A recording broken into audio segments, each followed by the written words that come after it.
if you were with us for our deep dive into the Immortals of Meluha, you'll remember that ending. Pretty shocking. Yeah, absolutely. Left us right on the edge. Totally. Shiva, the Nilkanth, just sort of starting to figure things out. Well, today we're diving headfirst into the sequel, The Secret of the Nagas, Amish Tripathi's second book.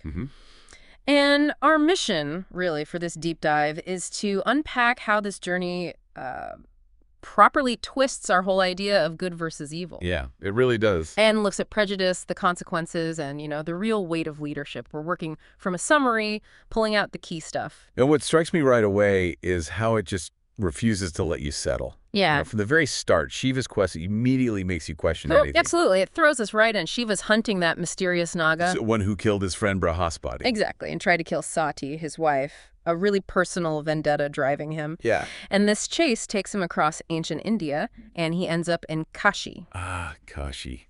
City of light, city of learning. But also kind of mysterious, right? Ruled by this enigmatic King Rigu. Shiva gets there thinking, okay, I know who my enemy is. But that's where the book just, pulls the rug out from under you. The first big twist. Yeah. These Nagas, they're built up as, maybe cursed, maybe evil. Yeah. Standard tropes sometimes. Right. But the book reveals they're not villains. They're victims, suffering from pretty severe genetic deformities. Wow. Okay. And facing just awful social rejection because of it. So immediately, Shiva and you listening have to rethink everything you assumed. It's all about prejudice. That completely changes the dynamic. And then it gets even more personal, doesn't it? The connections Shiva finds. Oh, it's staggering. You almost can't believe it. Tell us. Okay, so the leader of these Nagas, the one Shiva's been hunting, turns out to be Kartik, Sati's son, her long-lost son. No. Her son. And wait, there's more. The Naga queen is Kali, Sati's twin sister. Her twin sister. Okay, talk about a family reunion that just turns everything on its head. Wow. Exactly. Imagine Shiva processing that. It's not just emotional. It forces him to fundamentally question, who's good, who's evil. Yeah, the lines just completely blur. Because suddenly, the real villain probably isn't this obvious monster figure he was chasing. Yeah. The sources start pointing towards something, more insidious. Like what? Like maybe someone within the system. Maybe the powerful Meluhan elite. The ones who are supposed to be the good guys, the guardians of civilization. So they might be covering things up, manipulating the situation. Heavily implicated, yeah. Covering up secrets, maybe twisting how everyone sees the Nagas to, suit their own agenda. It really makes you ask who benefits from painting this group as evil.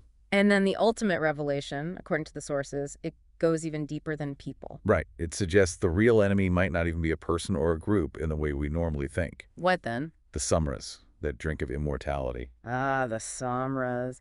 But that's supposed to be a good thing, isn't it? Well, that's the twist. It's this incredibly powerful substance, but in the wrong hands, or maybe just by its very nature. It becomes the source of corruption.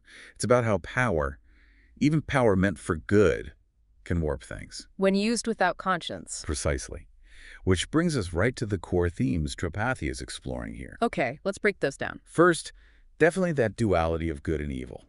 How easy it is for those lines to blur once you see the other side. All right, no easy answers. Then, the devastating impact of prejudice and social exclusion.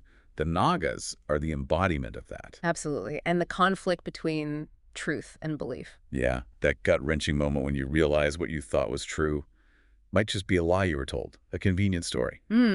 Challenging stuff. And finally, the sheer burden of leadership. Shiva's the chosen one, but he's got to navigate this incredibly messy, morally gray world. No easy choices for him. So the takeaway for you listening, this story really pushes you. It challenges you to look past the surface, to question assumptions, dig deeper, and really ask, who are the real villains here? Sometimes they aren't who or even what you expect. It's about peeling back those layers. Maybe a final thought, something to kind of mull over. Yeah, leave us with something. How can something like the Samras, something supposedly designed for the ultimate good, for immortality, how does that become the very thing that fuels conflict and corruption? What does that tell us about power itself? And maybe about us, about human nature when we get our hands on that kind of capability?